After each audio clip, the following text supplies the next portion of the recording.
The Benelli M4, one of the finest combat shotguns in the world, had a patent that expired not too long ago, leading to an influx in Turkish Benelli M4 copies. One of such copies is what we're going over today on Administrative Results.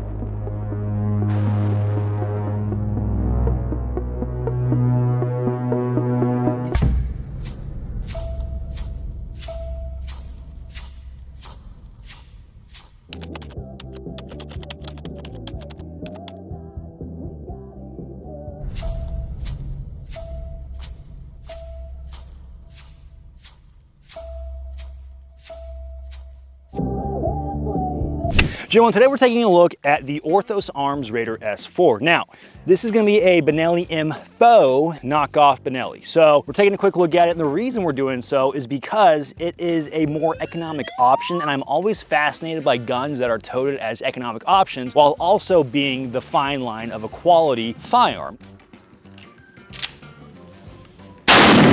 A few things out the rip. So how did I acquire this gun? Well, an employee of Orthos Arms reached out and said, hey, do you have any interest in shooting this gun? It's a Benelli M4 knockoff, it's a Turkish clone, and we'll supply you some ammo. So I was like, right, why not? I mean, a gun YouTube channel, my job is to take on guns and take a look at them. So acquired the shotgun, no strings attached. Their only ask was to be like, hey, show how much better it is than the other Turkish copies. So I was like, well, hey, no promises, but we'll take a look at it. And they also sent 1,000 rounds of birdshot ammo. Now, the ammo they sent was dog shit. They sent me a bunch of like Federal, some other green ammo, and I was just not a fan of it, so we ended up getting our own SMB buckshot and then Federal slugs. So this is gonna be a little culmination of all that. Did a good fair bit of shooting through it. Noticed some things that I don't like. We had some hiccups feeding some ammo, but overall we're just gonna dive into the gun and kind of go over some of the features.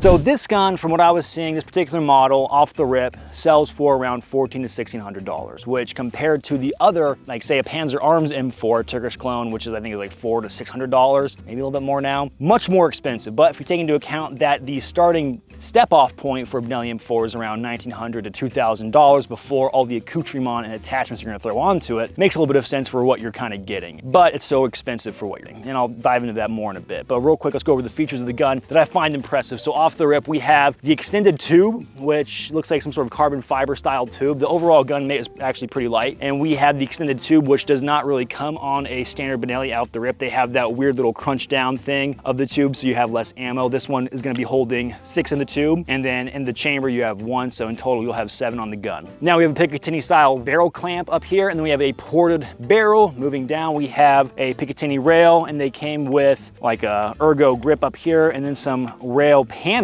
And then I threw on a M-LOK rail with a Surefire. Moving down, we have a top-mounted Picatinny rail. Threw on the Romeo optic because of vibes. And then we get down to an enhanced style lever release, and then we have the stock. Kind of speed running through it. There's a few other features I'm overgoing, like the metal style finish, but honestly, we're gonna blow on by that. I'm not a metallurgist. A lot of features come with this gun out the rip. If you were to take a Benelli M4 and send it off to get done up like this, it would probably set you around the $3 to $4 grand mark, all said and done. For them coming out with a very competitive price like this, even though it's gonna be a Turkish clone, that is, to them, I'll give them the credit, impressive. Now, one thing I will say that is very offensive to my half Italian self. It's white, Greek, brown, gypsy. Is that the Turks just don't relent and always besieging Europe. I mean, we lost Constantinople. Now they're taking on our shotguns. What's next? What's next, you Turkish Ottoman fellas? But with that being said, I do like the free market aspect of guns coming out and being competitive at a quality price point with a quality performance. Now, as far as the quality performance goes. So with the slugs we were using, these weren't gonna be a high recoiling slug. These are actually going to be the managed recoil, lower recoil, greater confidence, rifled slug. And what we were seeing is that if I wasn't really clamping down on the gun, if I was kind of doing a lighter shooting stance, trying to like just further put it out where I'm not putting so much pressure on it, expecting recoil, the slugs would not eject that well with these particular ones. But with the buckshot we were using, I can't recall if I had any issues. With the birdshot that they sent, having issues out the wazoo. Shotgun, loaded, vest, full, ops, sighted. Oh. Well, that's not, obviously.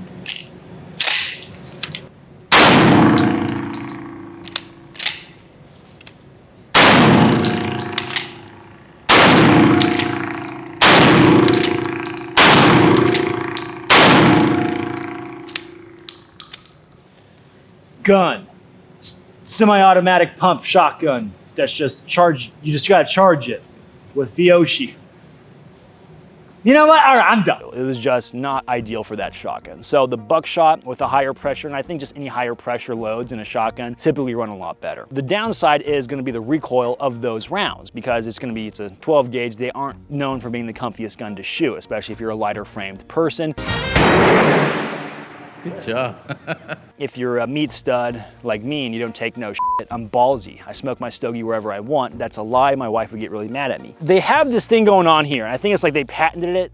It's like their stock. I will say the stock on this gun has got to be like they tried really hard. And what I mean by that is it's an interesting design, but overall, I'm not sure how I feel about it just yet. Now, it mitigates a lot of that recoil. It does actually a good job because what you have up here is these two springs on the end of your stock. And funny enough, it does like a decent job of absorbing the recoil, even compared to like a Benelli M4 I've shot where that recoil was more noticeably violent than this. So I'll give him props on that. Now, what I don't like is kind of how it looks in a way, but it's not ugly. Like it's still somewhat of an aesthetically a vibe. And I'll kind of give props to the gun overall because the gun actually looks undeniably cool. It just doesn't have the name brand of Benelli, which we all know and love, that has been tried, true, and tested, especially in the fires and forges of the global war on terror, where dudes were repainting walls with a Benelli M4, as well in the law enforcement world where guys were using Benelli M4s. And I regard the Benelli M4 highly, and I'm biased because I'm Italian, and Italians actually do make some pretty good weapons. The Beretta line of firearms is actually some good stuff most of the time. Their Benelli line of firearms, I'm sure I'm missing some other stuff, but the Italians, funny enough, are actually pretty good craftsmen. I mean, you look at their cars, look at their tanks, they just kind of get overshadowed in history for not being the best fighters, but as far as craftsmanship goes, can't really complain about the Italians. And I'm really going on a tangent here, and I should be talking about the Turkish shotgun. Now, I will give them props for this particular shotgun in the sense of aesthetics. I think the gun does look really good. The stock, probably gonna be the weirdest looking part of the gun. It's definitely goofy, and I wish they would have gotten closer to the OG Benelli stock, but everything else, like the gun looks like attractive. And that's important because half the battle is looking cool. If you look good, you feel good. If you feel good, you fight good. And if you fight good, you can make tender, sweet love that much better to the missus. Gentlemen, if you want to rock a sick vest like this, you can't because this one is mine, unless you find the exact same copy on eBay. But Americana Pipedream has you covered because they have cool stuff like this vest. They have a whole bunch of other accoutrement, milsurp gear, night vision, knives, Japanese knives that are pretty cool, French knives that are pretty cool, manuals to get you educated, everything you need to fill out that milsurp collection. They are fantastic young Zoomers being ever so entrepreneurial in the space and doing the Lord's work when it comes to milsurp. So a big thank you to them for sponsoring this video, and I appreciate them greatly. So head on over there, check out their website, and stay in touch with what they have going on at Americana Pipedream Apparel.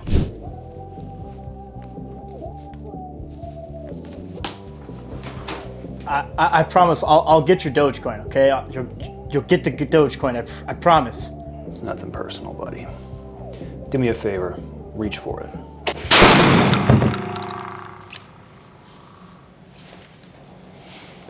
As the great warrior poet Clint Smith of Thunder Ranch said, pistol rounds put bullets into people, rifle rounds put bullets through people, and a shotgun at the right distance with the right load will physically remove chunks from the human body and throw it across the room. So we're gonna demonstrate that with some watermelons. Up first, got the AAC 124 grain, just some Full Metal Jackets in the gun. AAC, the ammo sponsor of the channel RAR XD.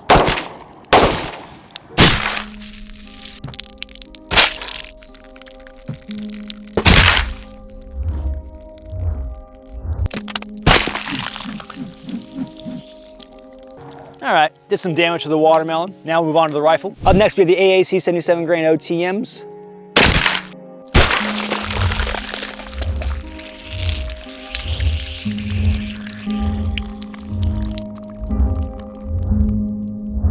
Gotta love me some rifle rounds. And then of course, we got ourselves some SMB buckshot.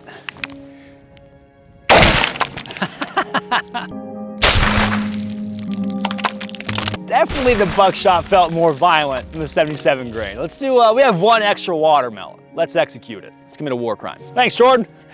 Great job. So this is, what would you say, about 10, 11 yards away from the target, which seems pretty reasonable in the sense of like a home defense setting. If you're holding down a hallway or pieing a corner in your house, or you may be using a shotgun, feels reasonable.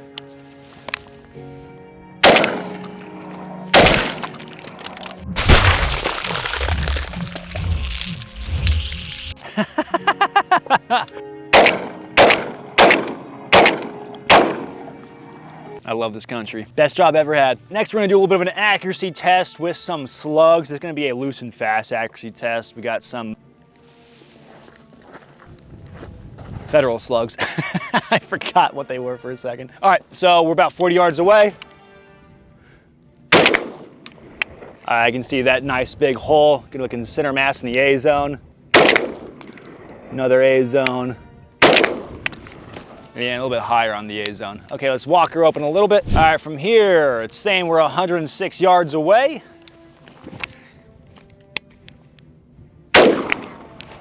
Malfunction. Hit it still. Nice. You're trying to go for the head box, Jordan? Any luck? Miss. Oh, okay. I'll go back for center mass. It'd be very ambitious to go for the head box from this distance. Yeah, right center. All right, nice. We'll walk her open a little bit more. This one's saying it's 102 yards. I don't know what measurement I got. Maybe it was a bad lathe earlier. I'm guessing the last spot correction is probably 50 yards, which makes more sense. Sort of science project we're running here. All right, Jordan, you ready? Yep. Low on the target. High center. Center. Nice. Okay, so we're still making hits. Okay, from here about 155 yards away. Got one slug left, sadly. Should have brought more. Now I gotta walk back.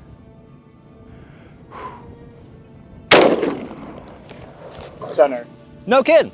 Well, we did it. Center low. Center low, still a hit, and I'll take it. Now we're gonna do some buckshot shooting from distance, so we're back to about 100-ish yards. Very widespread. I'm seeing a lot of dirt impacts around the target. Some of them are hitting. Nice. Okay, let's move it up. All right, 70 yards away. You ready, Jordan? Those were all low.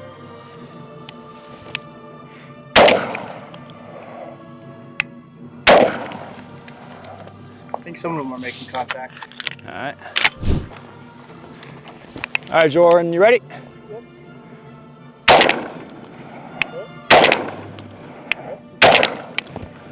Cool. This is about from the 35-ish yards. Now we're about 20 yards away.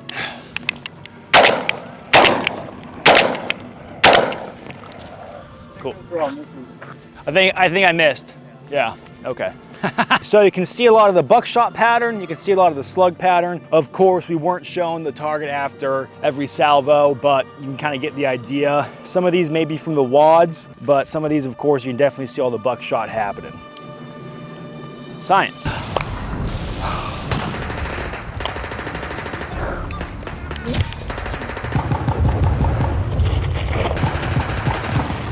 Last in, make it count.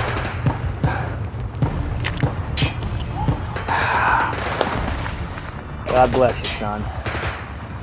Now the company, hey, keep it down back there, Jordan. Now you're fine. Now the company Orthos Arms, I believe, is owned by another company, Armco. And from what my guess is they probably hopped on the train of all the Benelli patents expiring, and they're like, hey, let's make some cool guns with this. Typically what we see with Turkish shotguns is they are always, for the most part, typically what we see with the Turkish shotgun market is a really weird product. It's usually a super goofy looking shotgun based around another platform. Like I think of that one Halo blaster. I even got one back in the day, but I was like, I don't want to really do a review on it. And I sent it back.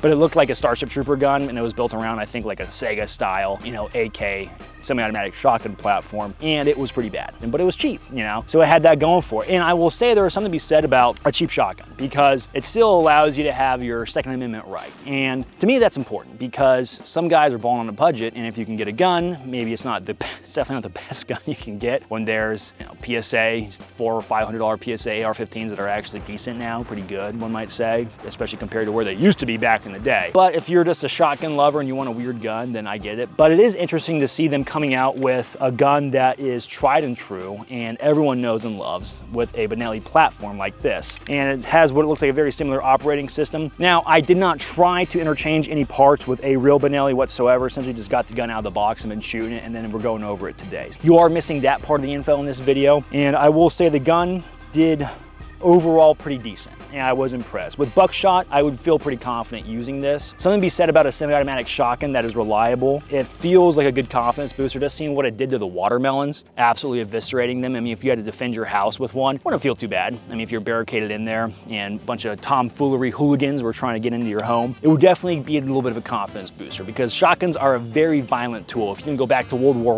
I, where the Germans were like, you guys can't use those. It's a war crime stick. And the Americans were like, watch me. Because we're goddamn Americans. You know, it's just kind of harks back to the shotguns have a good history of being used. And even in modern settings, shotguns always show up to some capacity. And I would be terrified of a wizard with a shotgun as opposed to a noob with like a Gucci rifle, if that makes any sense. I say it all the time, but the safari vest is goated in the sauce for a shotgun gear because I just have a massive amount of pockets, either right or left hand, and I can just feed my gun. I can have my buckshot on one side, my slugs on the other. Lethal, dude. The fuzz were onto something. Are you gonna kill me? That depends. Did you see my face? No. Get out of here. There's always a plane. I think there's actually two in the sky right now. I can't take it anymore. We're getting buzzed. We're getting buzzed by the Arizona by Jean Air Force. They know we're up to something. So another thing on the recoil with the stock, so you have the springs and then of course, combine it with the ported barrel. I will give it props. The gun was pleasant to shoot as far as 12 gauge are concerned. It does get a thumbs up in that category. And then the iron sights, I do think are pretty slick for what they are. I didn't mention it earlier in the video, but after a lot of shooting, the front sight just came really loose. So it looks like we'll have to tighten it down.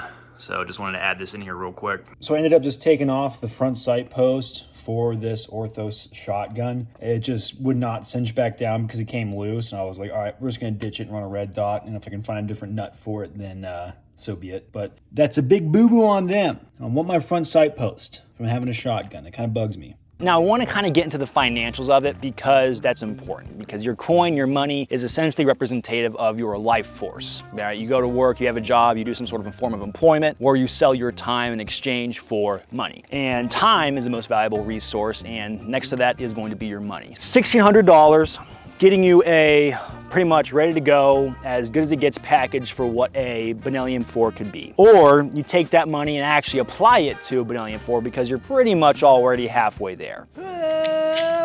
So it's a little bit two trains of thought, right? If you're someone that's like, hey, I just want to have the finished package as quickly as possible with this knockoff Benelli. It doesn't have the name brand, but from what we've been seeing, it's been doing pretty good, especially with buckshot, and I'm assuming it'll do just even fine with some better slugs. I think that's not a bad route, but the problem is if it was me, I know I personally would just save my money and go the Benelli M4 route. I know it's easy for me to say this when I got the gun for free, but even knowing myself, if I was keeping track of my purse strings, I would do that route. There is something to be said about just the tried and true platform of the Benelli. I'm gonna bet my right nut that we're not gonna see high-speed units. I'm not gonna give it to you if I lose.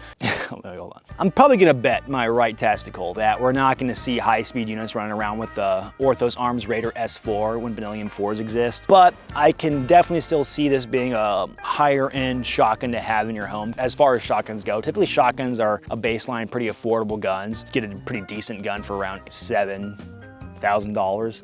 Huh? And a little bit more, you get this, which overall, do I feel comfy signing off on this being like, hey buddy, depend your life on it. You know, with the Turkish name, it'd be very like going against the grain, so I don't feel comfortable doing that. Now, will it absolutely destroy people? Yeah, we saw it melt in targets. We saw that it was running fine with the buckshot. I think it absolutely could be a great defensive tool to use. The problem is the Benelli M4 still exists, and I can't get over that hurdle. That may be on me, but if it's something that you feel comfortable with, I can't control what you do. It's your own life. You can live it however you want. Personally, I'm always gonna be like, hey, just get a Benelli M4 if you're gonna spend that money. Whoa, controversial. Why he's so crazy? He played it super safe, kind of. There's still a place for a shotgun. They're still a very violent tool and they will absolutely correct someone's bad behavior. They're still a vibe. I mean, running a shotgun, you have this extra aggro feeling. I put the shotgun in the same category of aggro as like running an AK. Is it the best tool you could use? Probably not, but you feel like a boss man. You feel like the El Jefe. You got the confidence, baby. You feel aggressive. It's all American and it is all violent. But in this case, the shotgun is all Turkish violence. The great jihad for the Turkish M4. Yeah. Now another thing is that I'm totally blanking. It's been a while since I've got this in the gun safe and now we're finally making a video on it, but the gun did come with a choke, but I took it out because I wanted to run some slugs. So there is that factor. Now the slugs were actually performing pretty good, pushing out to 150 yards and still making impacts on the target. I could really see a shotgun user that just did nothing but shotguns getting really good with the platform, and that is also terrifying. So all that to say that I did enjoy running the shotgun. I thought it was a pleasant experience. I did enjoy my time using it. In conclusion though, it's not a Benelli M4, but if you're okay with that, then I'd say, hey, chomp at the bit. If you're someone like me who is of Italian heritage and you have to have your Italian guns with the Italian name, totally makes sense too. There's a few different ways to go about it. Yet again, there are multiple ways to skin a cat in your life, your rules, buddy. I am just a dude on your internet feed talking about guns and he enjoys shooting them. Go figure. Gentlemen, I hope you enjoyed this video. As always, got nothing else for you. Catch you on the flip.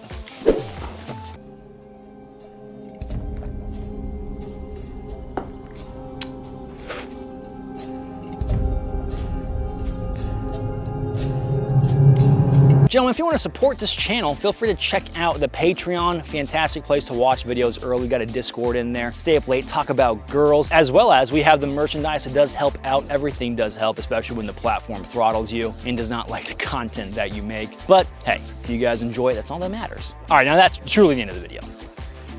Even tighter. Like uncomfortably close? Uncomfortably close? Yeah. Sorry. You said that? Okay. Ugh.